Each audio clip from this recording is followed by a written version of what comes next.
Listen, educated man. We are tired of people. Karma Journal.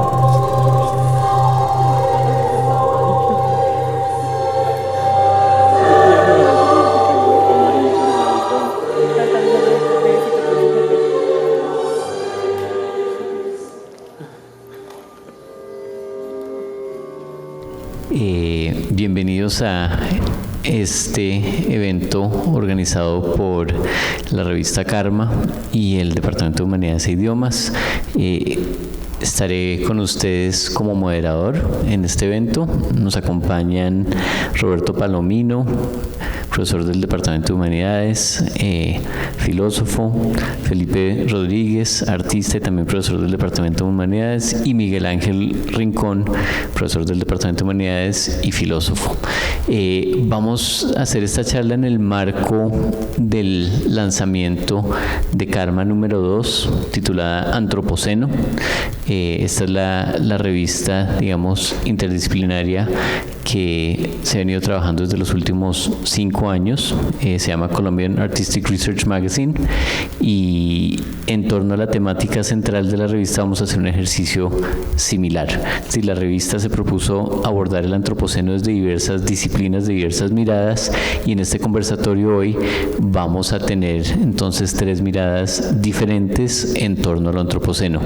Y la idea es que los panelistas también puedan ir dialogando con lo que van exponiendo ellos. Vamos a empezar con Felipe, y antes de tu participación sobre el antropoceno, quisiera que nos contaras un poquito, como director de la revista, por qué el título de este conversatorio y de dónde nace la idea. Bueno, gracias Camilo, gracias a todos los que están acá y a pues, los panelistas hoy. Yo creo que, digamos, esta revista es particular porque sucede en 3 años. Digamos que inicialmente la revista sucedía en 1 año, después se volvió bienal, pero después esta fue trienal porque la pandemia se atravesó intermediamente, ¿no? Y digamos que lo que hacemos en esta revista es plantear un tema, y incluso los textos de las convocatorias son bastante abiertos y como que permiten que la persona se imagine más posibilidades. La idea de la revista es como enmarcar cierto nivel de diversidad y no como una cosa más contenida y como lineal, ¿sí? Y eso permite que a veces la gente salga para lugares inesperados. Entonces, cuando pensé en antropoceno, al principio yo estaba pensándolo con Fernando Barrera y estábamos pensándolo como desde una posición incluso lejana, desde los elementos, ¿no? Y tratando de entender qué querían decir los elementos y llegando a la idea como de cataclismo, catástrofe. Estábamos pensando como en eso, y ahí intermedio llegó el estallido social, ¿no? Y eso puso en la mesa pues nuevas condiciones sobre el punto de enunciación del ser humano, ¿no?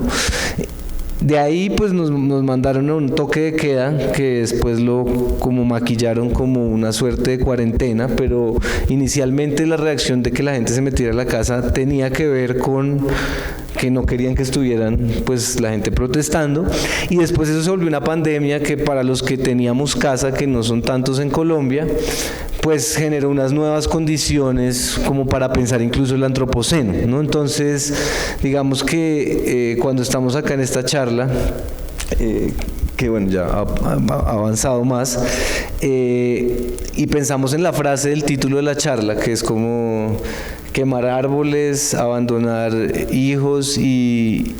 no, quemar libros, cortar árboles, talar árboles, abandonar hijos y quemar libros. Digamos que estábamos, pues yo estaba pensando puntualmente en una relación como con los estereotipos, ¿no? Como que a pesar de que pues es una frase de un escritor importante, digamos que la gente no reconoce al escritor, pero reconoce la frase, como todas esas frases clichés que uno como que se dice. La original, ¿no? Sí, la original, digamos, y se va, además se va distorsionando y va cambiando en el imaginario, y al final nadie se pregunta quién la dijo ni qué importa, pero es interesante como pensar como cuál es nuestra noción histórica de antropoceno, ¿no? Entonces, para los que no saben, ese concepto se desarrolló como para definir esta era geológica que estamos, y una parte decidió que la fecha era el 53, cuando ya digamos la bomba atómica afecta al planeta por completo en el 53 y es irreversible la transformación, pero cuando estamos pensando en antropoceno estamos pensándolo desde diferentes perspectivas, y espero que un poco la charla de hoy nos dé como esas visiones. Entonces, otra vez, como cuando uno le dicen qué debería ser la vida, ¿no? Incluso una definición tan fuerte como, bueno, entramos en el antropoceno, y que todos estemos de acuerdo o no, como que requiere un poco de esa autonomía para ir a definir esta nueva era geológica. Y a mí lo que me interesaba es que todos podamos participar como de este nuevo momento, ¿no? Como todos los momentos pues como nuevos, pero este momento, ¿cómo lo definimos, no? Las semanas anteriores estábamos hablando que es el año más caliente en muchísimos años como seres humanos. Alguien estaba diciendo que en Australia estaban a 35 grados en invierno. Por el otro lado, venimos de una pandemia que le siguió a este suplicio social una guerra en Ucrania, que aparentemente en 100 años atrás no nos afectaría, pero nos afecta. Y después le sigue otra guerra, que es la de ahorita Israel y Palestina, ¿no? Y eso sin poder hablar de lo que nos pasa internamente. Entonces, cuando yo trato de pensar en antropoceno, más que responder, la idea era preguntarle a mucha gente qué entiende por antropoceno, para ver si después al final podemos construir una definición.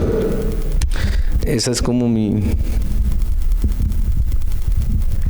Bueno, entonces pues ya con esa primera invitación, esa primera mirada, vamos a hablar desde la perspectiva de cada uno de ustedes cómo se vivió, digamos, en diversos procesos desde la pandemia hacia acá, pero también relacionando con el antropoceno desde la perspectiva de cada uno de ustedes. Hemos dicho entonces que arranca Felipe contando su experiencia y podemos dialogar, me incluyo, digamos, con lo que pones. Después pasa Miguel Ángel y por últimas habla Roberto. Haré el esfuerzo como de ir tratando de conectar, pero son perspectivas diferentes que seguramente en algún momento también se distancian o se acercan. Ahí vamos viendo cómo sale el diálogo. Listo, pues digamos que continuando un poco como sucedió la revista, yo siento que en un momento como que se apagaron las opciones para mí, como usted ya no puede salir, o sea, llevaba en la calle como meses, llegando tarde, yendo a trabajar, volviendo, no sé, como cosas, y de repente tocaba estar en la casa, ¿no? Y es difícil darse cuenta qué pasa, como que yo me enteré que todo lo que pasó fue como un año después o 2 años después, como de como tratar de hacer conciencia de eso. Pero inicialmente, digamos que, y pues quiero decirlo acá, iba a estar Jorge Sarmiento, que era parte del panel, y no pudo estar porque se enfermó.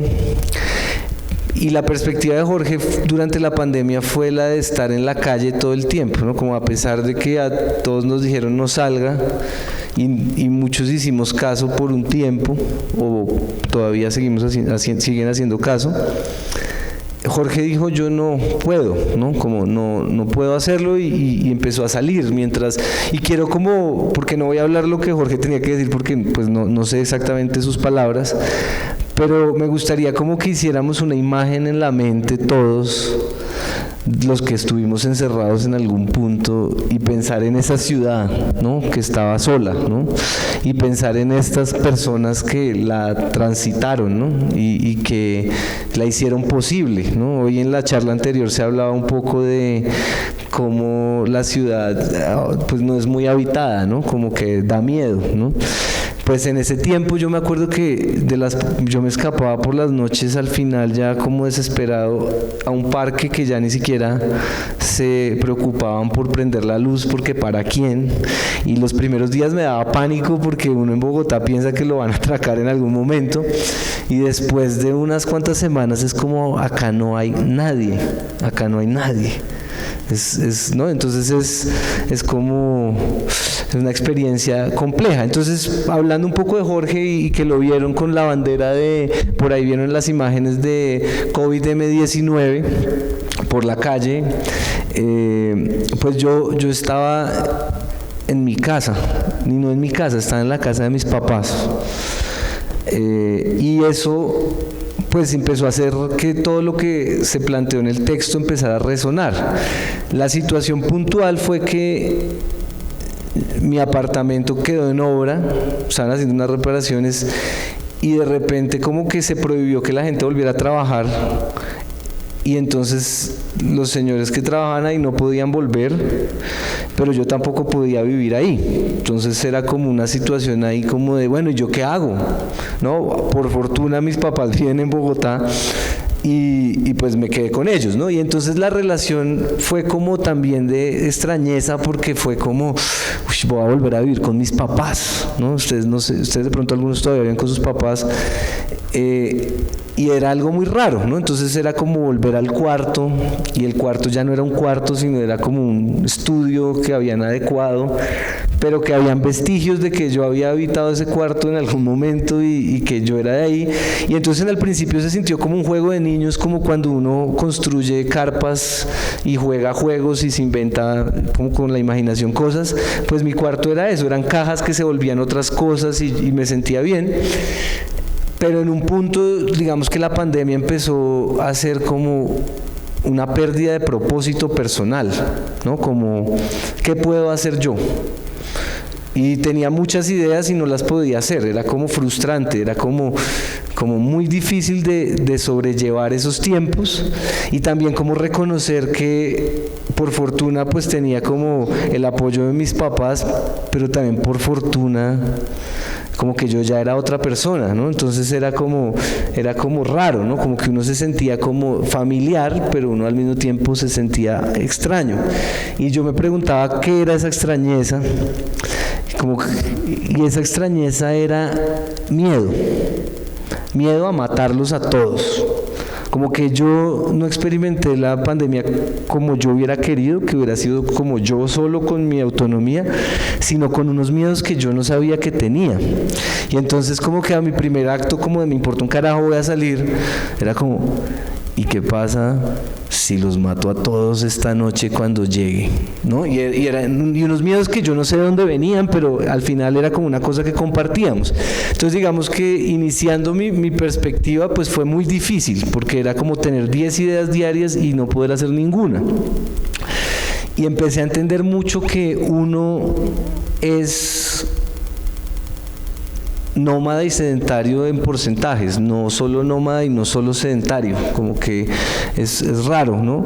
Y mientras tanto le estaba pasando algo horrible a los hogares, y es que se volvían como gimnasios y oficinas y coworkings. Entonces mentalmente era más difícil porque no habían espacios seguros, como de yo con yo, hablando, como de tener, sino era como, bueno, hoy le toca a usted el computador, usted mañana la sala, usted el cuarto para que haga yoga, y si quiere salir pues saque al perro, ¿no? O cuál es su cédula.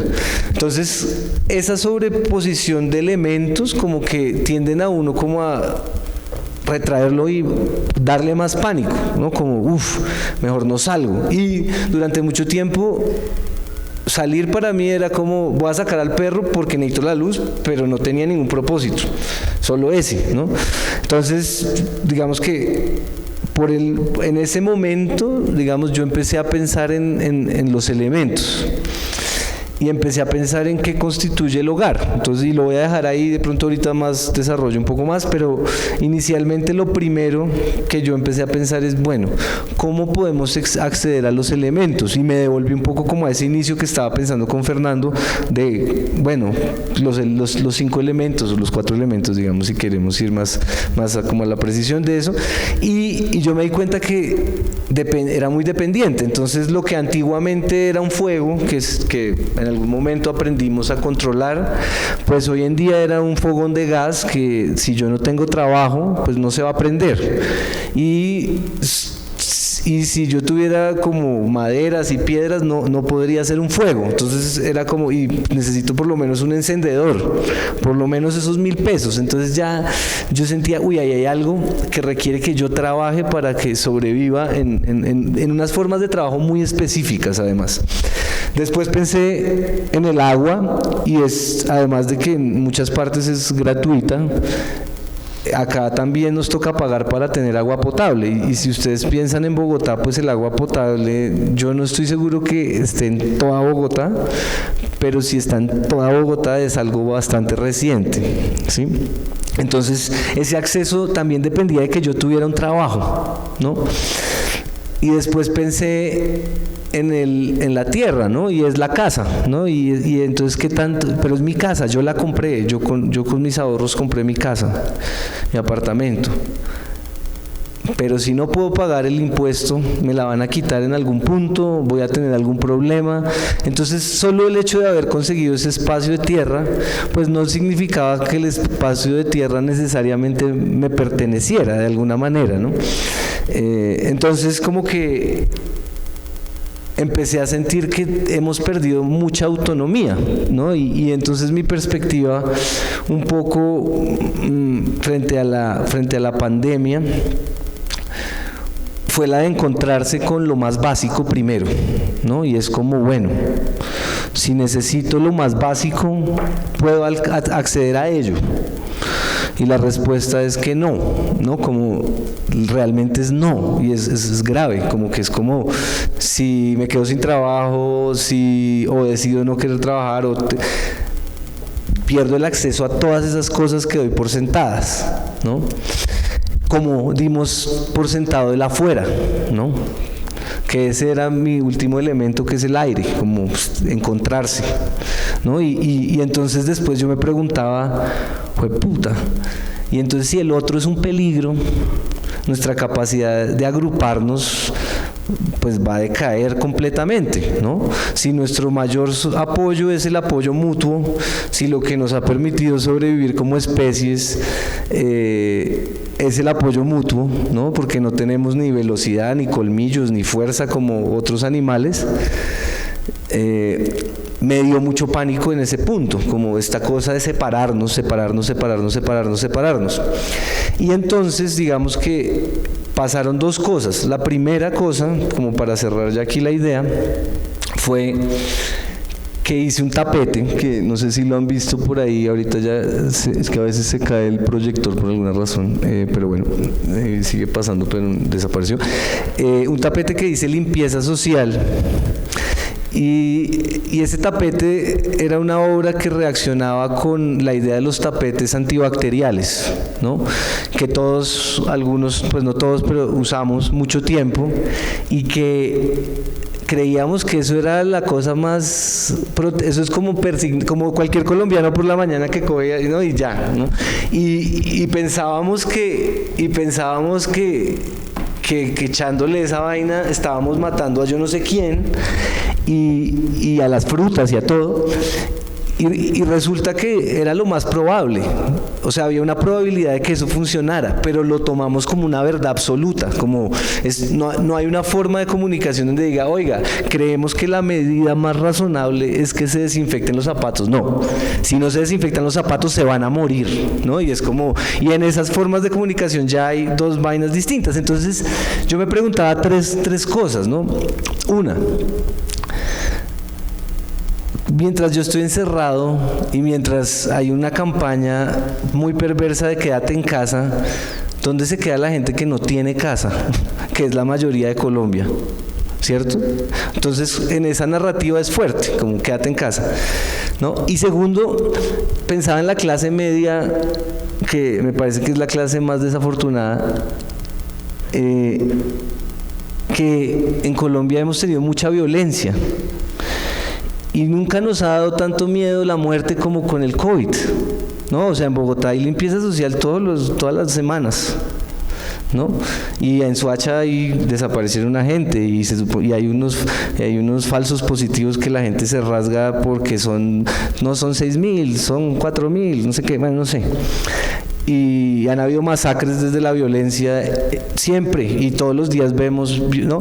Pero fue solo hasta este momento que la gente, y hablaré ahora en Bogotá porque es de lo que más conozco, le tuvo pánico, le empezó a tener miedo a la muerte, más que nunca, más, o sea, tuvo más medidas. Y entonces yo decía, wow, qué loco esa relación de yo estar en este adentro y no estar preguntándome por el afuera, por los demás, por nosotros. O sea, no lo estoy diciendo en un sentido altruista, sino simplemente lo más básico que es uno y el afuera también, ¿no? Como que de repente era como si hubieran apagado las luces y ya. Ahí, pues, ¿para qué prendemos si ahí no hay nadie? Como asumir que no había nadie, que también era falso, ¿no? Entonces, ante mi miedo, tal vez la única forma yo de sobreponerme fue hacer el tapete, ¿no? El tapete que dice limpieza social, ¿no? Que es un término muy de la capital o de las capitales, ¿no? ¿Sí? Que en el mismo verde como de los desinfectantes, ¿no? Y el tapete para mí fue como una suerte de portal, ¿no? Porque es el espacio intermedio entre la casa y el afuera. Entonces fue como mi manera de atravesar el miedo a salir y de alguna manera el miedo como a la muerte, ¿no? Y simultáneamente, después de vivir con mis papás, me pasé a vivir a mi edificio donde antes vivía, que es un edificio como de clase media, arribista, en su mayoría, no todo el mundo obviamente. Y entonces las dinámicas son muy complejas, digamos, y hay mucha distancia, pero también hay mucho. Y entonces yo ponía el tapete en la entrada primero, y cuando yo llegaba estaba volteado para el otro lado para que yo lo leyera. Y yo la primera vez pensé, de pronto, bueno, lo voy a voltear y ya. Y siguió pasando esa cosa durante muchos meses. Y fue como una discusión que empezamos a tener, digamos, de alguna manera con las personas que hacían la limpieza, que limpiaban el piso y volteaban el tapete.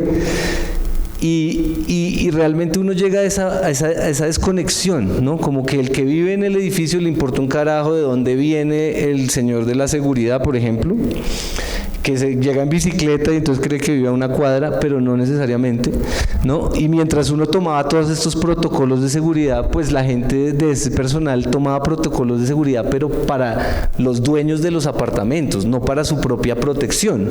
Y no había una discusión un poco amplia y fraterna sobre, oiga, cuáles son las mejores condiciones para que pues ellos puedan prestar nuestro servicio, pero también tengan seguridad. Eso no estaba ni siquiera contemplado en la importancia de la gente. A nadie le importaba que, a pesar de que vivían encerrados, alguien llegaba y todo estaba limpio al otro día, como por arte de magia. Nadie se preguntaba, y todavía nadie se pregunta, quién es el que le entrega el domicilio. Eso no importa, o sea, no importa cuáles son las condiciones que usted tenga que soportar para que me preste un servicio. Entonces empecé a sentir como esas distancias, y el tapete fue como la primera forma para yo volver a salir. Entonces fue mucho más para mí al principio, pero después, y como ven las imágenes, pues lo empecé a distribuir y a vender, y empezó a llegar a muchos lugares donde empezó a generar mucha incomodidad. En mi piso, por ejemplo, la gente le daba rabia cuando traía visitas que vieran ese tapete que decía limpieza social, y empezaban a ver como silencios incómodos en el ascensor, o cuando el rapitendero les entregaba y al lado decía limpieza social, era como incómodo. Entonces empezaron a generar unas interacciones mucho más amplias frente a esto. Entonces digamos que para mí, para ya pasar a la siguiente persona, como que sentía que la casa por cárcel se había instaurado y que en Bogotá siempre habíamos vivido encerrados. Yo personalmente siempre había vivido como con unos papás que decían no salga mijo, que eso es muy peligroso. Y transito la ciudad con gente que dice, uy, no, es que Bogotá está muy peligrosa, ¿no? Y yo, pero más que antes, menos que antes, ¿cómo? Y no hay una real noción de más que nunca, sino como que siempre está peligrosa, o sea, no en todo el mundo, pero sí la mayoría como que tiene esa misma precisión. Entonces, voy a cerrar solo con esta frasecita chiquita de Baudrillard, que dice: Disneylandia existe para ocultar que es el país real, toda la América real, una Disneylandia, al modo como las prisiones existen para ocultar que es todo lo social en su banal omnipresencia, lo que es carcelario. Muchas gracias, Felipe. Yo no sé si Miguel o Roberto quieren hacer algún comentario sobre lo que habló Felipe. ¿No? Sí, pero más adelante. Bueno, entonces yo voy a hacer un comentario, pero no para que me respondas ahí, sino digamos que me queda la pregunta como ese miedo que dices que fue como una especie de motor, digamos, y ese miedo a hacer daño sin querer hacer daño, digamos. ¿Cómo fue conectando con el antropoceno en tu proceso, digamos, Felipe, para que quede ahí? Porque cuando dices me da miedo matar a todos, yo creo que todos teníamos miedo de ser como el portador de lo desconocido y que podía acabar con todo en un segundo, ¿no? Como que lo conocido se puede volver lo desconocido y como un agente silencioso ahí. Entonces, pues como para ir conectando esa idea. Adelante, Miguel. Bien, buenas tardes. Pues pensando precisamente en ese antropoceno, en qué es el antropoceno, más allá de la era geológica en la cual la especie humana es la que hace que todo gire y afecte en torno a sí. Y es cierto, somos la especie más destructiva, somos los más ominosos para la vida natural en el planeta, creo que sin mayores dudas. Como que eso no nos ha importado mucho. Ay, es que se van a morir unos pececitos. Sí, pero es que la Coca-Cola está deliciosa. Sí, ay, es que hay calentamiento global. Sí, pero pues es que voy a parar mi avión para saludar mi avión privado para saludar a mi novio. ¿Sí? Como que, bueno, sí, somos dañinos. Pero yo me puse a pensar, ese antropoceno, ese centrarse en lo humano, desde y por lo humano, pues mi pregunta filosófica principal es ¿qué carajos es, pues, lo humano? Porque nosotros como seres humanos hemos tenido unos cambios históricos tremendos y de hecho nos caracterizamos porque tenemos dos naturalezas que se traslapan, la naturaleza biológica, ¿sí? De la manera en la que estamos sometidos a leyes biológicas, fisiológicas, físicas, pero también una naturaleza tecnológica, y que tecnología no se entiende solo en el sentido de tener dispositivos como este, sino que creamos órdenes de sentido en los cuales funcionamos y cambiamos el mundo para que se adapte a nosotros, que esa es la diferencia que nosotros tenemos con las demás especies, como diría Ortega y Gasset. Entonces ahí, bueno, sí, hacemos que el mundo gire en torno a lo que es humano, pero pues, ¿qué es o qué está haciendo en este momento el ser humano? Esa pregunta es la que dice, oiga, estamos reflejando, sobre todo en esta situación de la pandemia, ¿qué estamos siendo o qué queremos ser? Y ahí, por medio de ese encierro, por medio de esta contingencia que tocó a todo el mundo, es que se revelaron también unas características de nosotros como seres humanos que sí son como algo tristes, y ahí sí conecto con lo que estaba diciendo Felipe hace un momento, en el que, por ejemplo, nosotros andamos por la calle, ¿sí? Hoy en día ya podemos salir. ¿Cuántos se fijan si el celador que hoy estaba en la entrada de la universidad es el mismo que estaba ayer? ¿Sí? No sé, ahí hay alguien. La persona que cuando uno compra un café, o sea, uno ve que llega un café, como no sé, aparece una mano mágica, por decirlo así, de un portal, porque detrás como que no hay nadie. Nosotros invisibilizamos muchísimo a las demás personas. Y con la pandemia, lo que ocurre es que, siguiendo, digamos, a Sartre, que el infierno son los otros, empezó a volverse algo mucho más real. Ya no es, hay un montón de gente que no miro, sino hay un montón de portadores de muerte.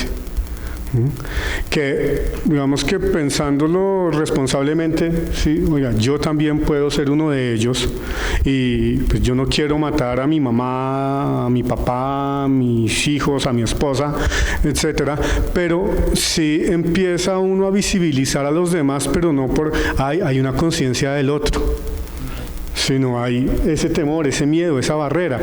Y el ser humano siempre se ha dividido en dos grupos: nosotros y los otros. ¿Cuáles nosotros? Los buenos. Nosotros. Y están nosotros. Pregúntenle a quien sea y siempre uno va a estar dentro del nosotros, ¿no? Pero acá esa división empieza a darse como de manera tan atomizada que inclusive si en la puerta del apartamento para allá ya... No sé, están haciendo como aseo. ¿Será que está respirando la aseadora muy duro y se me están metiendo los virus? De hecho, uno sabía cuando, digamos lo que tú decías, echarle alcohol, inclusive a las frutas, la mala no era la fruta, era que la había tocado alguien. Entonces, como esa contaminación humana diseminada en todo, pues que en este caso era real, por supuesto, el virus, pero como el otro es un portador de algo malo, entonces yo me encierro. Pensé en un momento de la pandemia que esto iba a servir para valorar unas cosas que no habíamos valorado antes, ¿no? Como el hogar, precisamente, ese lugar donde yo habito, en el cual soy de manera íntima con los míos. Pero no, ocurrió lo que dices tú, hubo una transformación en las casas, que no hogares, para hacer multitasking en unos turnos rarísimos. Y eso también reveló que esas casas grandes de antes, donde había espacio para todo y donde se podía convivir y había comedor para la familia, puede que hubiera otro comedor más grande cuando había visita, sí, cada uno tenía su espacio, pero había un punto de unión. Nos dimos cuenta que ahora todos vivimos en apartamentos, bueno, muchos vivimos en apartamentos pequeños, encerrados, donde pues llega uno es como a dormir y a poner plataformas de streaming. Y el resto ocurre todo afuera. Y cuando deja de ocurrir el afuera, o sea, se nos cierra la puerta al afuera, o le cerramos la puerta al afuera, porque afuera está el infierno de los otros. Entonces, pues vamos a valorar un poquito más el afuera, vamos a pensar más en que debemos tener algo que importa adentro. ¿Sí? Porque sí, muy chévere gastar plata en vacaciones, pero oiga, ¿qué tal una cama cómoda que es donde duermo todas las noches? Y entonces empieza todo el mundo a hablar de resiliencia, de inventarse, de todos estos términos que digamos que no me gustan mucho, para no decir más. Y termina la pandemia y nos dimos cuenta que no hemos cambiado un carajo. Que de hecho, sí, ya valoramos más el hogar. Pues no sé, pregúntenselo ustedes. Ahora sí ya no invisibilizo a la persona que está afuera. Como que fue un punto, un momento como perdido, un stand-by rarísimo. Dices tú, se va la luz. Yo de hecho tengo embolatados en mi memoria como año y medio de mi vida ahí que no sé qué pasó. Y entonces ahí se nota que, por supuesto, nosotros, como decía ahorita, somos la especie más nociva porque, pues, de hecho, el coronavirus vino por prácticas humanas, más allá de ir con teorías conspiranoicas o no. Sí, es una producción de actividades humanas.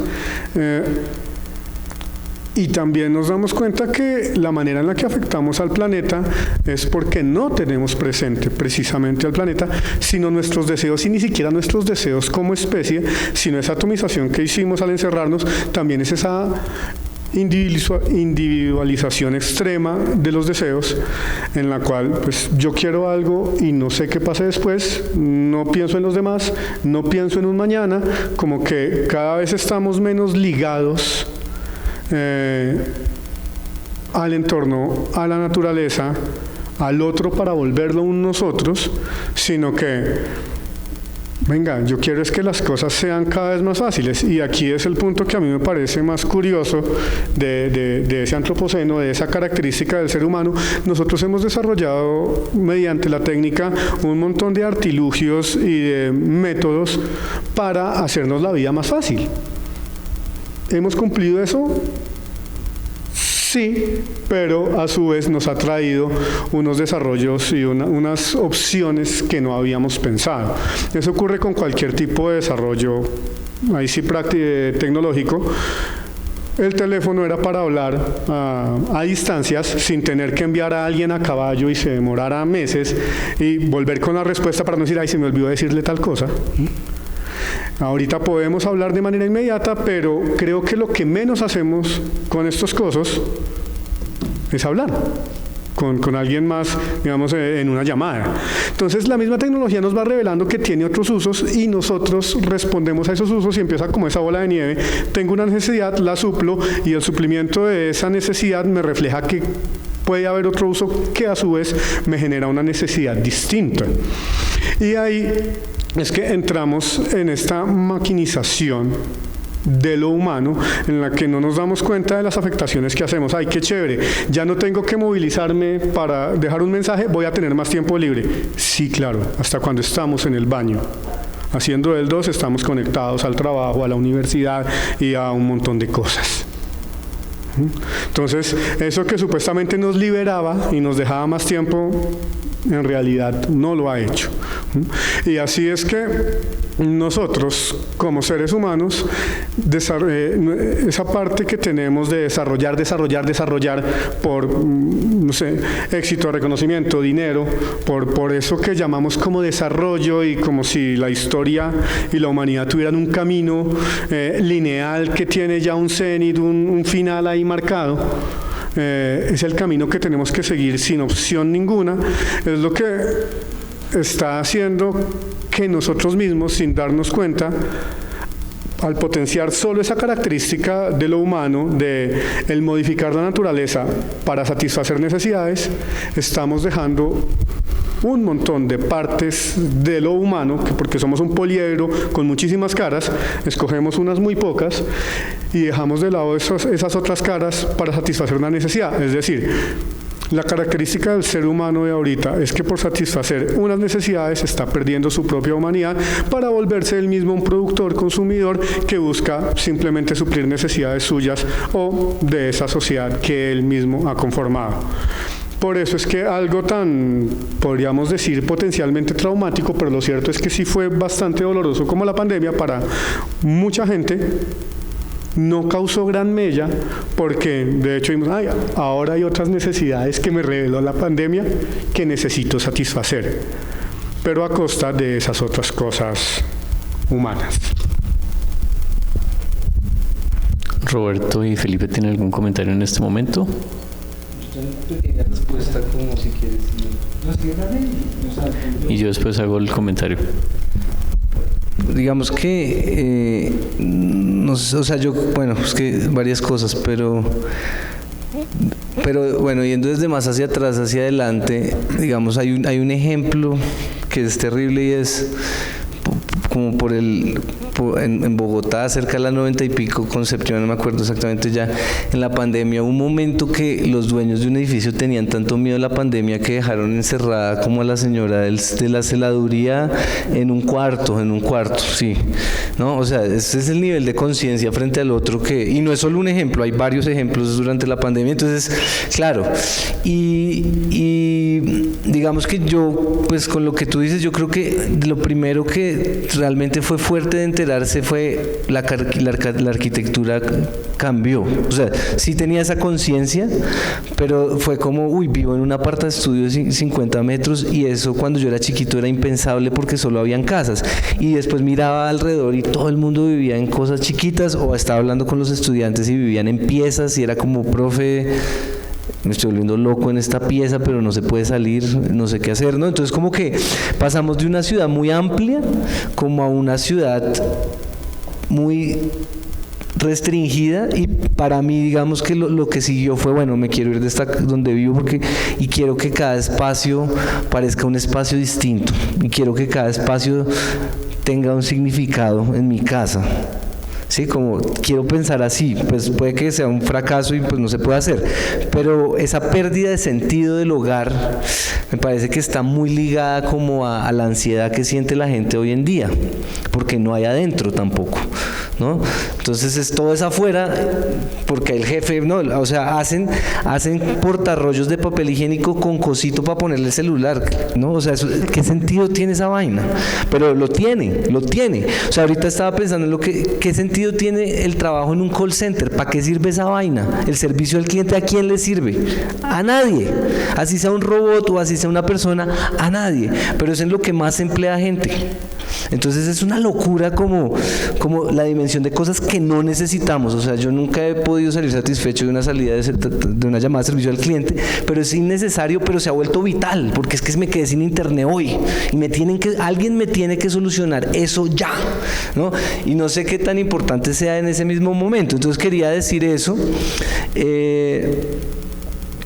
Y lo último era que como que también con lo que tú dices de cuando destruimos el entorno, o sea, suena como una cosa y toda, pero nos estamos destruyendo, punto, porque nosotros habitamos el entorno, sino que hay una noción toda loca como de que uno no hace parte, ¿no?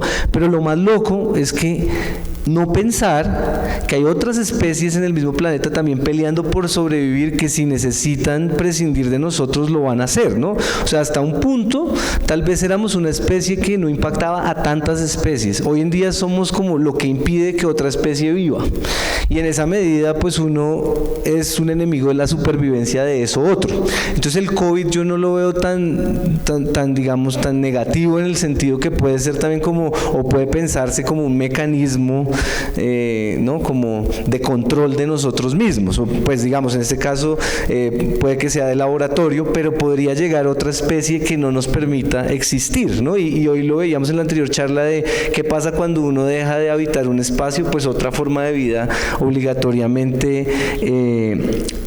emerge. ¿Sigo? Bien. Bueno, entonces pensando un poco en el tema del antropoceno, digamos que mi aproximación al asunto ha estado muy mediada por un tema que ha sido como una obsesión en los últimos años, algo que me fascina mucho, que es el fenómeno de la vida, como de los seres vivos y de la vida como un fenómeno que se manifiesta de muchas formas en este planeta, en principio que sepamos, no sabemos si hay vida en otros planetas, y que es un fenómeno que sí, que a mí me resulta fascinante. Pues digamos que yo tengo formación filosófica, la filosofía tiene esta tendencia a ir como a lo que se conoce como las preguntas límite, que son las preguntas que ya no tiene sentido plantear si la filosofía vaya y se las plantea, como pues la pregunta vieja conocida de por qué el ser y no más bien la nada, ¿no? Que son preguntas como por esos umbrales imposibles que dan cuenta de todo lo demás.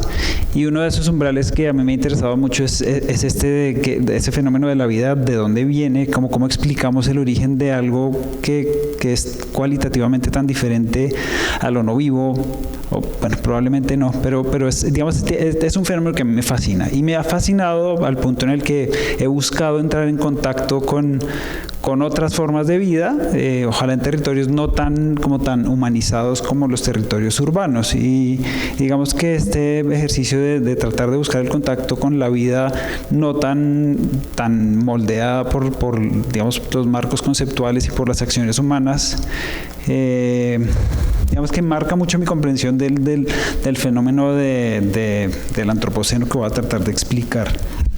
Digamos que cuando uno va a plantearse la pregunta por el origen de la vida, pues primero, para entender el fenómeno hay un ejercicio que es simplemente observar cómo funciona la vida en los ecosistemas y cómo funcionan los flujos de la energía, los flujos de la materia, el tipo de relaciones interespecíficas que se encuentran en distintos contextos.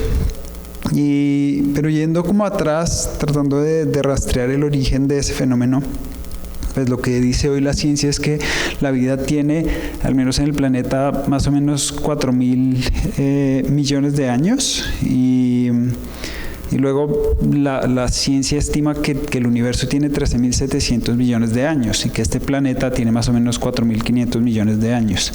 Y eso quiere decir que la historia de la vida tal cual la conocemos hoy, como este fenómeno que vemos en los jardines, y que vemos en las montañas y que vemos en estos organismos que estamos aquí parados y en los microorganismos que respiramos y los hongos y las bacterias que coexisten en el cuerpo que somos, digamos, el desarrollo de esa vida para llegar a ser lo que es hoy ha tomado 1/3 de la historia del universo y es un proceso que ha sido un proceso largo, sostenido, complejo, lleno de azar, tal como lo ha venido tratando de entender la ciencia, como es un proceso muy improbable que ha generado, digamos, unas condiciones en este instante de la historia del universo que son rarísimas y absolutamente improbables, ¿sí? Para que hoy haya vida en el planeta Tierra en la manera en que se manifiesta, no sé, hay asuntos que tienen que ver con lo astronómico. Por ejemplo, la Tierra, para que la vida sea lo que es hoy, tiene que estar a la distancia exacta en la que está en relación al Sol, ¿sí? Su velocidad de rotación tiene que ser la velocidad de rotación que tiene, porque si se demorara más rotando, digamos, la temperatura del lado que estuviera expuesto al Sol subiría demasiado y esto pues impediría que la vida fuera lo que es hoy y el lado que esté, digamos, de noche en esa rotación lenta pues se congelaría en el lapso de la noche. Y luego hay una cosa que tiene que ver con la relación entre el eje en el que se mueve digamos, el sistema solar en relación a la galaxia, que a veces está por encima o por debajo del eje de la galaxia, y esa relación, que digamos es un movimiento sinusoidal, como no sé, sinusoidal se dice, sí, senoidal, tiene implicaciones para el desarrollo de la vida, y en este instante de la historia del sistema solar estamos justo en el lugar donde la vida puede florecer, pero en el momento en el que nos encontramos en otro momento de ese movimiento, probablemente factores astronómicos impidan que la vida siga existiendo en la Tierra. La existencia de la Luna y la distancia exacta que tiene la Luna y la relación que tiene con la gravitación de la Tierra y cómo ayuda a regular la velocidad de rotación de la Tierra, las mareas, todo eso, es decir, sin que todos esos factores entren en juego, la vida no podría ser lo que es hoy, ¿sí? Y no sé, factores geológicos, como el hecho de la composición, bueno, sí, en parte de la composición de la atmósfera o la estructura misma de la corteza terrestre, que tiene que ver con el movimiento del manto que está debajo de la corteza y el movimiento de las capas tectónicas que dan una configuración a la Tierra y que esa configuración posibilita la existencia de ciertos ecosistemas o no. La vida misma como fenómeno que participa en la regulación de la composición de la atmósfera y que genera equilibrios dinámicos entre distintos tipos de especies que posibilitan que la vida evolucione de la manera en que evoluciona. Y podríamos seguir enumerando una cantidad de cosas que no recuerdo y que no conozco también, que nos llevan a reconocer que lo que es la vida hoy es fruto de una cosa que es imposible que haya ocurrido, pero ocurrió, ¿sí? Y está ocurriendo. No es como que hay un producto acabado, siempre es un equilibrio dinámico y digamos que la historia del planeta y la historia del sistema solar y la historia del universo y la historia de la vida como fenómeno es algo que está en proceso permanente de manifestación y de transformación. No sabemos para dónde va. Lo que es claro es que este es un momento muy afortunado para la vida en este planeta, en este instante del universo, ¿sí? Y dentro de ese momento, entonces, aparece una especie que es la nuestra, que tiene una historia muy larga, ¿sí? La historia de la humanidad no es la historia pues, que cuentan los historiadores desde hace, no sé, 12.000 años, más o menos, donde suelen empezar las historias pues, corticas, que son las historias que emergen desde el momento en el que aparece la agricultura y la sedentarización de las comunidades humanoides que va a generar una transformación muy, muy importante en nuestras formas de vida, porque antes de esto, pues, la mayoría de los homínidos, todos creo, éramos cazadores-recolectores. Cazadores-recolectores quería decir que, como hablabas en la charla anterior, es como éramos fundamentalmente nómadas, atravesábamos territorios y podíamos sobrevivir con los frutos que daba la tierra, que eran frutos y animales que podíamos cazar, y eso generaba una suerte de equilibrio en nuestras posibilidades de supervivencia en términos de número como especie y los recursos disponibles en los entornos que íbamos atravesando. Cuando aparece la agricultura como fenómeno que extrañamente aparece simultáneamente en varias regiones del mundo en comunidades de homínidos, lo que empieza a ocurrir es que los seres humanos de alguna manera logramos como no someter, pero es como controlar tal vez los flujos de energía y de materia disponibles en un territorio, ¿sí? Lo que hace la agricultura es hacer un proceso de seleccionar qué especies pueden vivir y cuáles no, ¿sí? Hay especies útiles y especies que son hierbas malas o ¿cómo? Maleza, sí. Y entonces en ese proceso empezamos un proceso de selección de entidades que merecen vivir y entidades que poco a poco van siendo erradicadas, y empezamos a favorecer el proceso pues que hacen las plantas con la fotosíntesis, que es transformar radiación solar en energía química para poder con esto como hacer el primer paso en la cadena trófica, que es dar una fuente alimenticia a los que no somos productores primarios, los que no sabemos hacer fotosíntesis.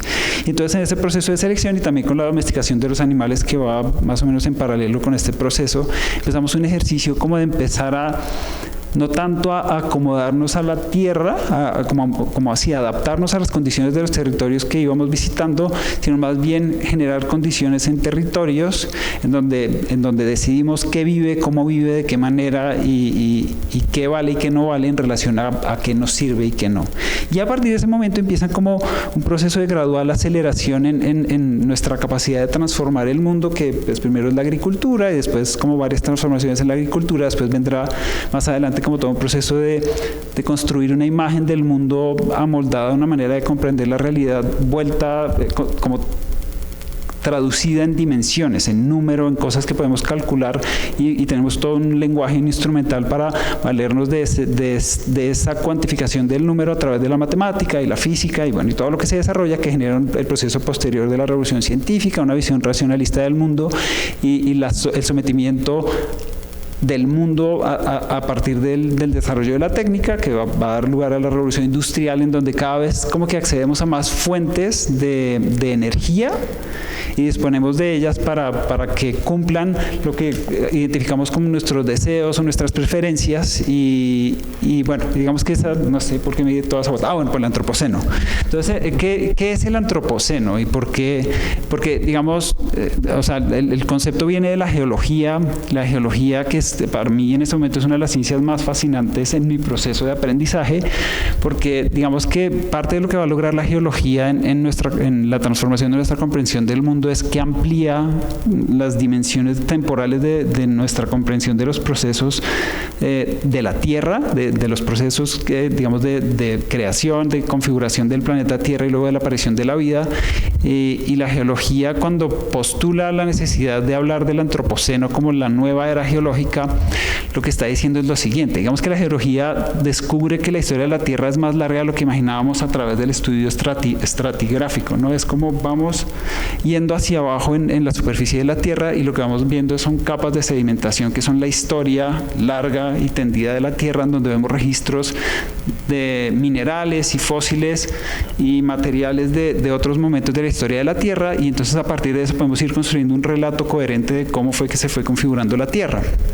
Si examinamos hoy la capa superficial del registro fósil, es decir, la capa superficial de la Tierra, lo que descubrimos pues muy rápidamente es que el principal agente geomorfológico del planeta hoy es la especie humana. Como más allá del juicio de si estamos destruyendo o no, pues porque pretende ser un posicionamiento científico y objetivo, pero el asunto es que claramente hoy mueven más sedimentos en la superficie del planeta Tierra los humanos que todos los ríos, que todos los huracanes, que todos los vientos, como todos los agentes geomorfológicos naturales. Y en ese sentido somos el principal agente configurador del planeta Tierra. Ahí el asunto interesante entonces es cómo, de qué manera lo estamos haciendo, porque en un sentido, por ejemplo, nosotros nos deshacemos de la capa más externa de la epidermis permanentemente. Y creo que cada 7 días, como la epidermis es nueva, que no me acuerdo si ese es el número, pero es cada muy poquito cambiamos completamente las células exteriores de nuestro cuerpo, y eso quiere decir que nosotros vamos dejando una huella en todo el planeta. Y eso de alguna manera es ser un agente geomorfológico, como que la superficie del planeta está marcada por nuestras células.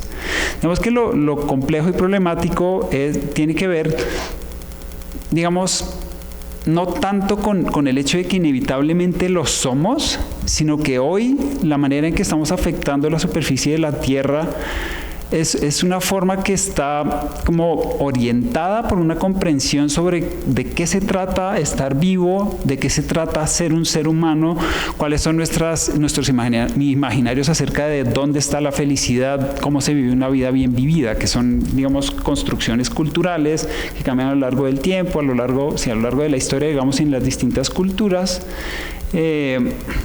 Y sin embargo, digamos, el concepto mismo de antropoceno, que lo que está diciendo es que esta es la era del ser humano, nos lleva a creer que entonces el problema con lo que estamos haciendo se deriva de nuestra condición humana, en el sentido de nuestra condición homínida. Es como que nuestra especie está ya precondicionado el hecho de que somos entidades como predispuestas a producir plástico y arrojarlo y tapar como toda la superficie de la Tierra de residuos plásticos. Y eso tiene algo que a mí me parece que es problemático y genera confusión. ¿Por qué? Porque, vuelvo, la historia de nuestra especie es una historia larguísima, muy larga, de cientos de millones de años, ¿sí? Hemos estado en la superficie del planeta. Y este fenómeno, al que estamos llamando antropoceno, es un fenómeno que tiene, pues, algunos dicen está desde los 50, algunos dicen está desde los 80.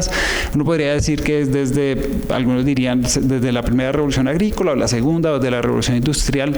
O sea, lo que es claro es que el proceso más dramático de transformación de la superficie de la Tierra, relacionado con la extinción de muchas especies y con digamos, algo que es un fenómeno que se puede comprobar hoy, es que cada día la superficie del planeta es más tóxica. En este momento, como que el agua cada vez, es decir, nosotros ya no podemos ir a un río y coger agua. Nosotros ya no podemos comernos una manzana sin lavarla un poquito porque viene con pesticidas. Nosotros en la ciudad muchas veces tenemos que salir con tapaboca porque la atmósfera es tóxica, porque está absolutamente polucionada por digamos, el tipo de combustión que utilizamos en muchísimos procesos. Y entonces, cuando decimos que lo que está ocurriendo se deriva de nuestra condición humana, lo que estamos haciendo es como diluir como responsabilidades más concretas en relación a qué es lo que explica este fenómeno específico de la transformación del mundo hacia un mundo como permanente y recurrentemente más tóxico. Porque eso, vuelvo, si miramos desde cuándo empieza el proceso acelerado, es realmente desde hace más o menos 200 años, y eso tiene que ver con procesos específicos que tienen que ver con la aparición del capitalismo, digamos, de la economía de mercado, la aparición digamos, de las industrias y una forma de producir y relacionarse con el mundo material destinado y orientado fundamentalmente a la producción de utilidad más que a la satisfacción de utilidades humanas. Y si lo miramos de esa manera, también, porque fíjense, si el problema es la especie humana, pareciera que la solución es ojalá nos extingamos, ¿saben? Porque pues, estamos hechos para volver mierda todo. Pero si miramos con cuidado, la verdad es que incluso hoy en el planeta, o sea, no es solo que antes los humanos vivían distintos, sino que hoy en el planeta culturas no tan tocadas por la cultura occidental siguen viviendo en una relación mucho más armónica con el entorno y no transforman de manera tan drástica sus territorios al punto de volverlos cada vez más tóxicos e impidiendo la posibilidad de que vivan otras especies, ¿sí? Entonces, tal vez, digamos, lo último que quería nombrar es eso, es como tal vez deberíamos reapodar o renombrar esta era geológica, si la queremos renombrar, tratando de señalar más claramente como qué es lo que realmente es el motor de este proceso de transformación que tiende a ser destructivo y intoxicante, digamos, de la capa superficial de la Tierra.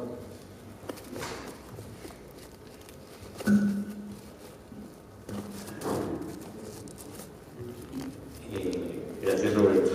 Me dejo dando vueltas en la cabeza, pero tengo varios temas que les quiero preguntar ahora sí, como los tres. Voy a tratar de dar la idea que ustedes hablan un poco como de los los otros, de nosotros, de esa individualidad, de la dentro, de la afuera, de estos motores también de consumos que estamos viendo. Y me queda la pregunta, por ejemplo, digamos, en esta individualidad tan absurda en la que vivimos, al mismo tiempo nos parecemos más que nunca.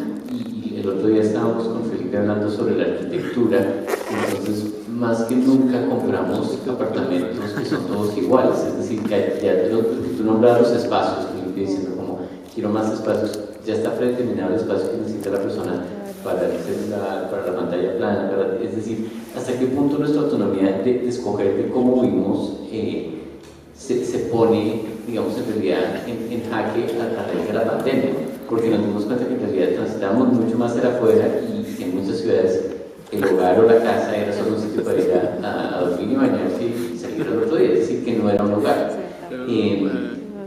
Y se nos masificó el consumo, es decir, volviendo a Bogotá, que es algo muy cercano que tenemos, todos estos ejemplos de arquitectura que son homogéneos, es decir, tú no puedes mover un muro en estos nuevos edificios porque pues todo está interconectado, entonces como que ya está dentro de un formato predeterminado. Incluso lo que consumes en la pantalla, casi que el algoritmo te lo predetermina también. Es decir, hasta qué punto estamos quebrando con este deseo de que todos somos diferentes al mismo tiempo, entrando en un punto de mucha homogeneidad y conecta con nosotros y los otros, pero pues en realidad, pues yo no sé si hay línea ahí como estamos habitando. Y por último, conecta un poco con lo Roberto, que tal vez es más acelerado el ritmo, ¿no?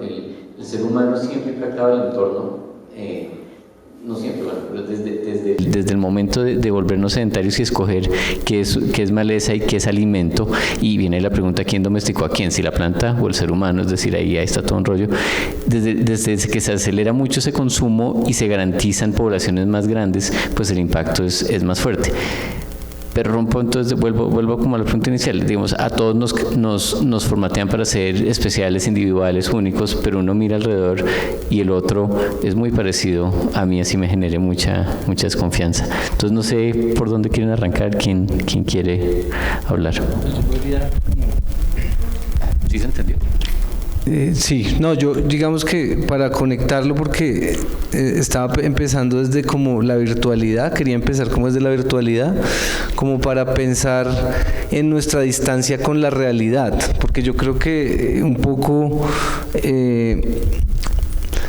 esa distancia es la que nos obliga a habitar imaginarios no propios ni autónomos, ¿no? Entonces, un poco, digamos que temas y preguntas, porque en realidad yo creo que son preguntas, y es, digamos, si hay un nivel de conciencia de lo que está pasando, por ejemplo, y hay un nivel de autonomía desde lo más micro para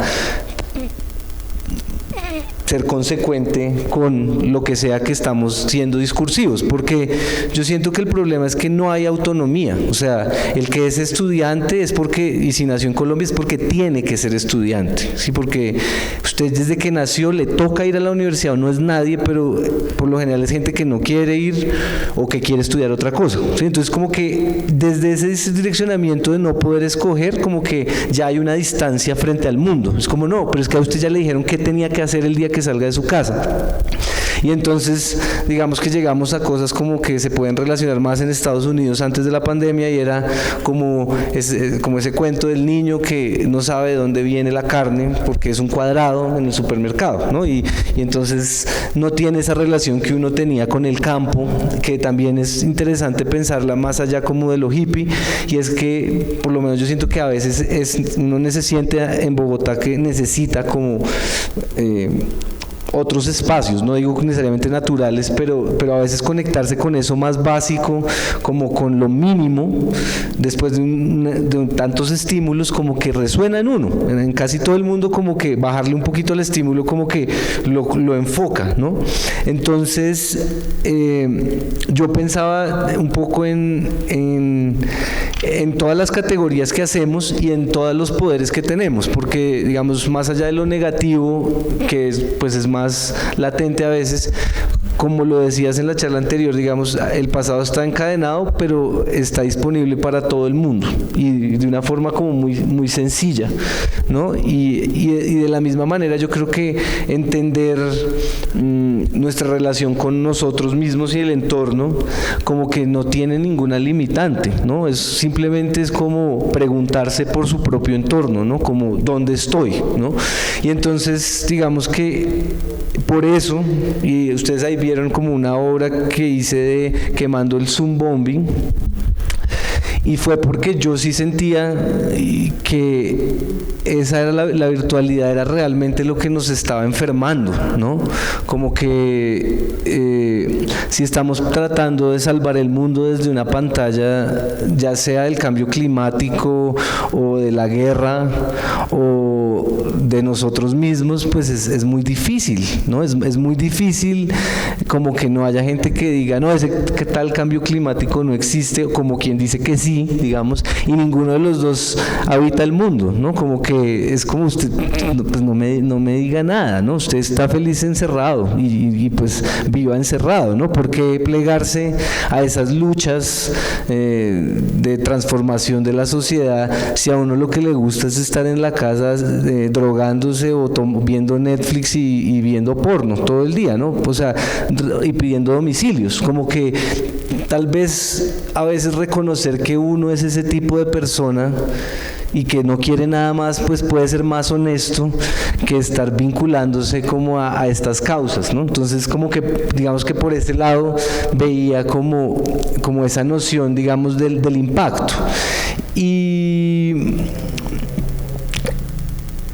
al final, porque, digamos, y ya para cerrar ahí esto, es porque al final sí tiene mucho que ver con las fuentes de energía para mí, o sea, como con acceder a las fuentes de energía, ¿no? Y qué tanta energía necesitamos diariamente, ¿no? Cómo nos relacionamos con el entorno, ¿no? En los 90s, en los mediados de los 90s, Estados Unidos, el primer mundo, consumía el 80% de los recursos de todo el mundo, ¿sí? Si pensamos desde esa perspectiva, pues el impacto ambiental colombiano es realmente bajo. Acá ni siquiera, como decía Robledo cuando trató de ser presidente,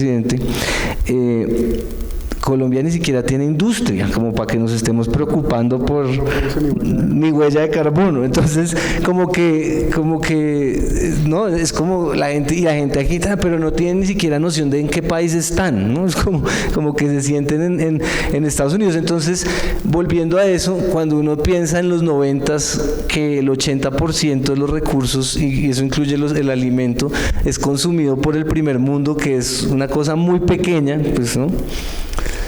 Pues es que hay una desproporción del acceso a lo que genera la energía. O sea, yo no necesito comerme 20 hamburguesas y tampoco después necesito romantizar que mi cuerpo es así, tengo que aceptarlo porque me como 20 hamburguesas diarias, ¿no? Pero hemos empezado a llegar a narrativas que justifican nuestras formas autodestructivas de vida, porque pues como ustedes saben, a mí no me importa que el otro se coma 20 hamburguesas, bien por él. Pero lo que hacemos es como justificar como estas cosas que son nocivas diariamente, todo el tiempo, y lo pongo es como estudiar lo que no quiero, como trabajar en lo que no quiero, porque a veces toca y no hay otra opción, como estar en un lugar y no estarlo, como decir sí, hay que salvar el mundo, pero yo necesito los últimos tenis de plástico, o es que el iPhone ya pasó un año, ya me toca comprar otro porque ya esa vaina para qué, ¿no? Entonces como que por un lado hay un montón de determinantes, y voy a dejarlo abierto como pregunta, que uno no sabe cómo solucionar en términos colectivos, como la subsistencia, ¿cierto? Pero por el otro lado hay un montón de excedentes que dependen de la autonomía de cada cual, y eso me lo decía un amigo, como el que decía, no, en el barrio nadie tenía comida en la pandemia, pero era muy loco que el día sin IVA todo el mundo llegaba a veces con televisores, ¿no? Y entonces era como, juepucha, ¿cómo lee uno eso? Desde donde sea, ¿cómo uno asume, digamos, las necesidades y la precariedad y la desigualdad en la que vive la mayoría del mundo, pero las decisiones autónomas que toma todo el mundo? Bueno, respecto a lo que tú decías, Roberto, de redefinir tal vez el antropoceno, pues eso sería si viéramos al hombre solamente como una especie biológica. pero nosotros no vivimos en una realidad meramente biológica, sino que nosotros somos una cuestión plástica que se está transformando continuamente, y nuestras prácticas son las que hacen que seamos lo que devenimos siendo,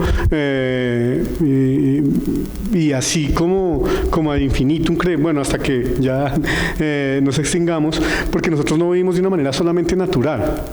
Entonces, y separar como, digamos, es que el ser humano es una cosa biológica, pero sus acciones capitalistas o neoliberales o las que sean, o comunistas, son las que están haciendo, pero es que esas también son humanas.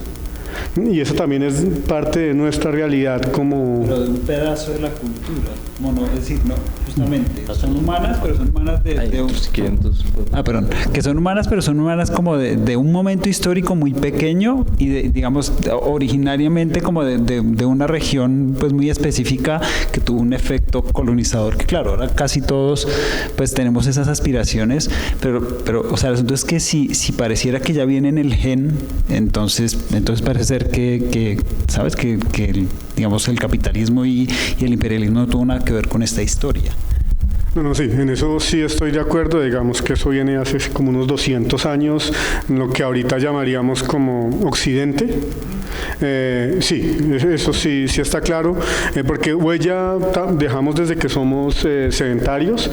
Digamos, ya hay estudios también en Colombia, en América, que los indígenas dejaron, por supuesto, su huella. No se compara para nada en lo que estamos siendo, ¿cierto?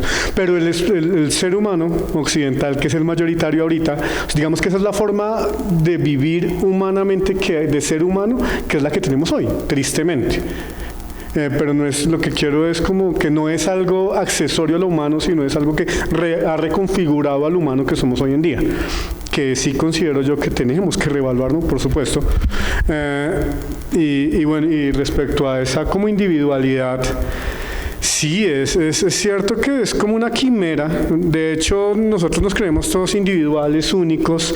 Mi mamá dice que soy bonito, soy especial, soy inteligente, hago un montón de cosas.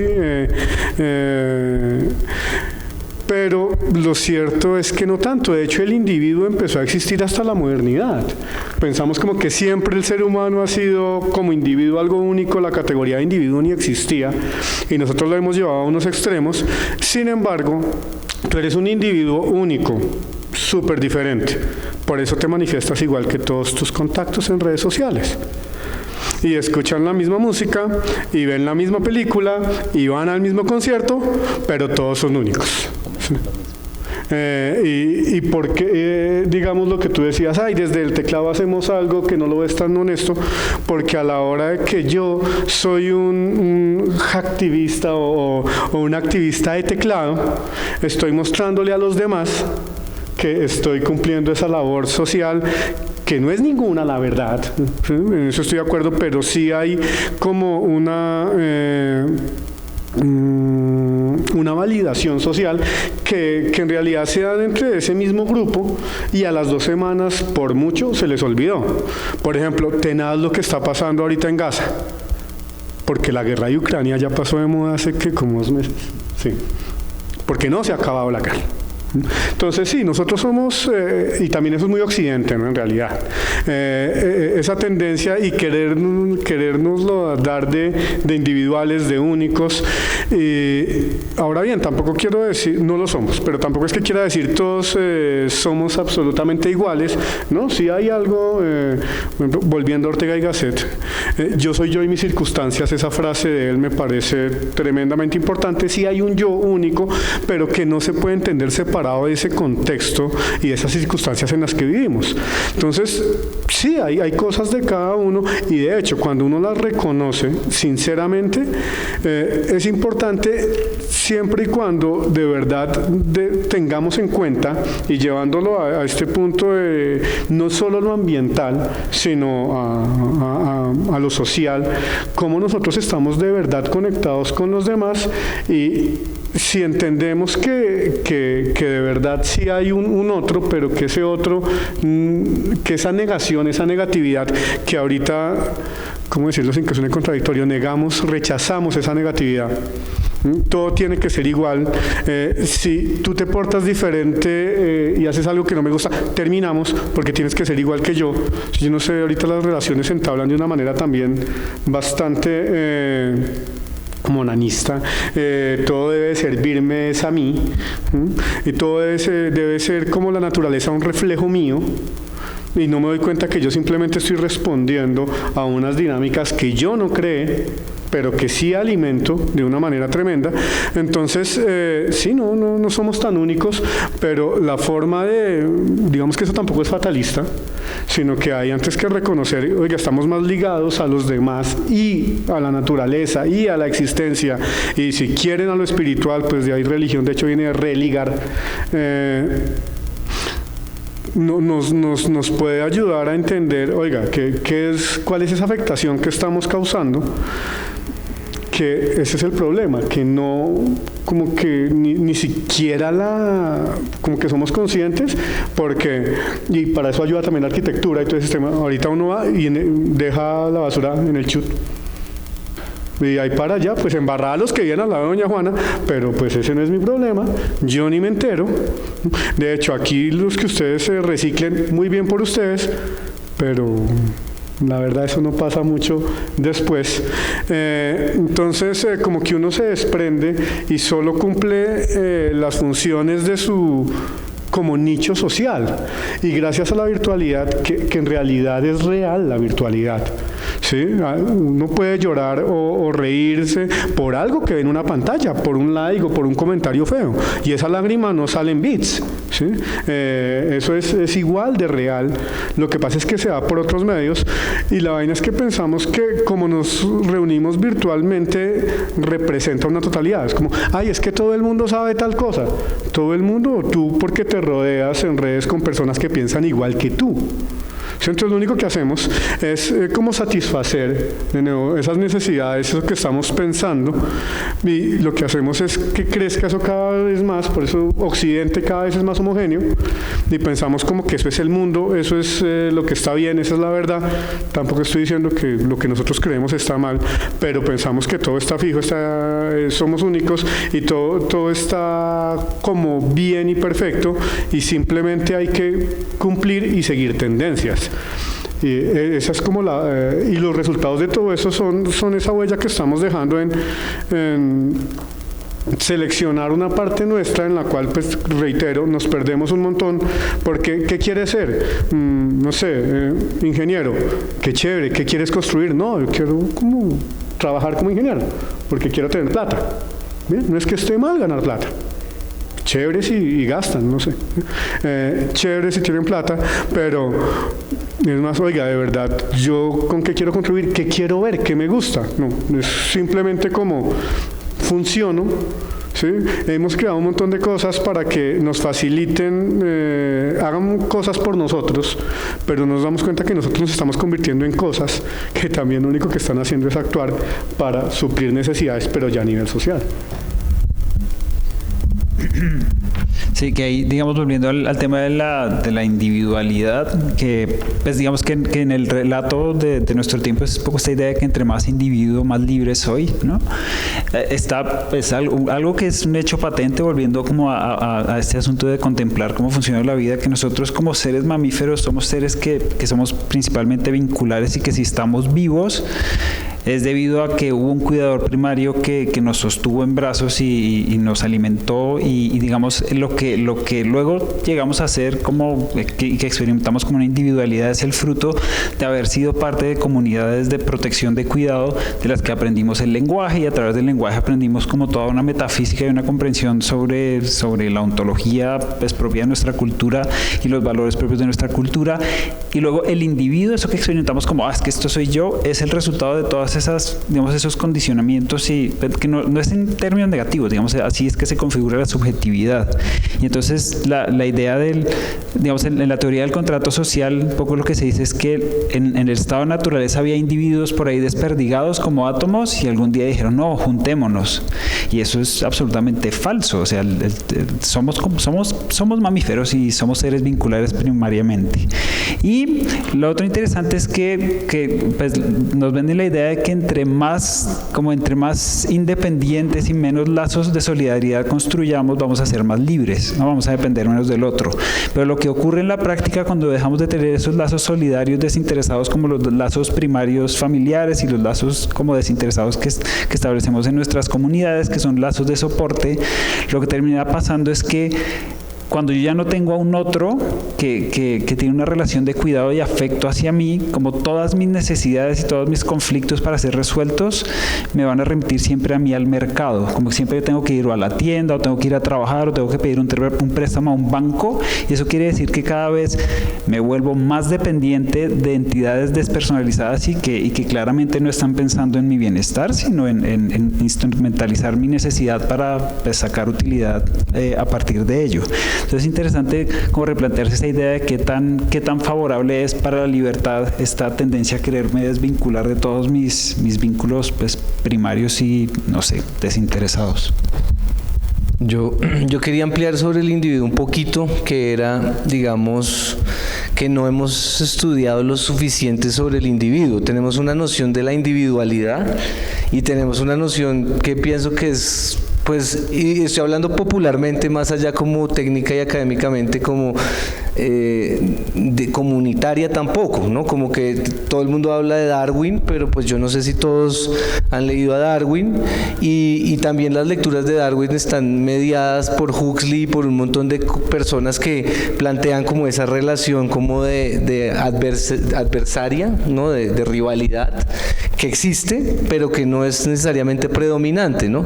Y entonces como que ahondar en la importancia del individuo pues en el ser humano es fundamental, porque, y un poco digamos lo decía Mario Mendoza en Leer es Resistir, como por lo general salvamos como a los más débiles como especie, siempre al loco, al enfermizo, que termina siendo como el genio, ¿no? El que llega a la idea que nos permite sobrevivir. Entonces como que esa cosa del más fuerte a veces se desmorona un poquito, porque yo creo que tiene que ver es con el más apto, y a veces el más apto no es el más fuerte, ni el más vivo, ni el más rápido necesariamente, ¿no? Entonces digamos que esa noción nos puede permitir como pues adentrarnos como en eso, y entonces por eso yo pensaba un poco en la virtualidad, como que yo no la entiendo todavía del todo, porque creo que es una cosa que necesita como varias discusiones muy profundas, pues porque nos acabó de pasar. O sea, sí conocemos las herramientas virtuales relativamente hace unos cuantos años, pero las vivimos como obligatoriedad hace 2-3 años, y era como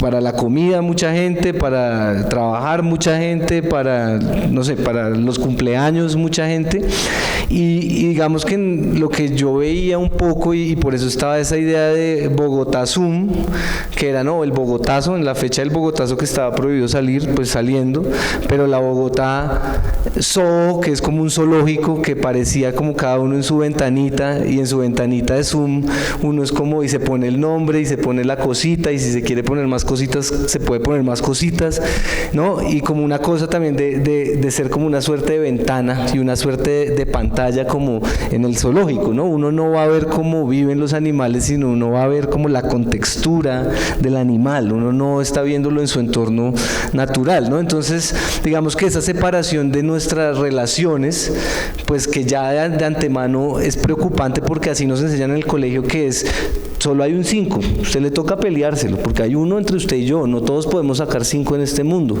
¿no? Y como que esta idea de competencia salvaje que hace que la gente se la pase trasnochada y sufriendo el conocimiento, como que no hemos podido llegar como a ese punto, ¿no?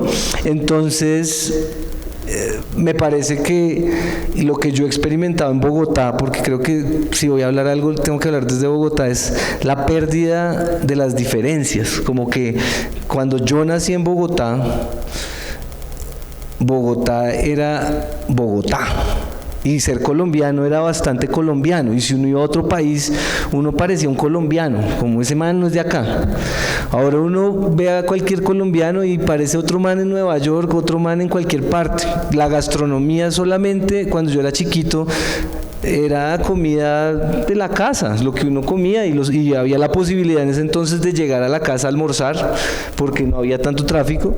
Hoy en día lo que vemos es Subways, McDonald's, ¿no? ¿Cuál es la dieta del bogotano? ¿No? Eso es otra cosa.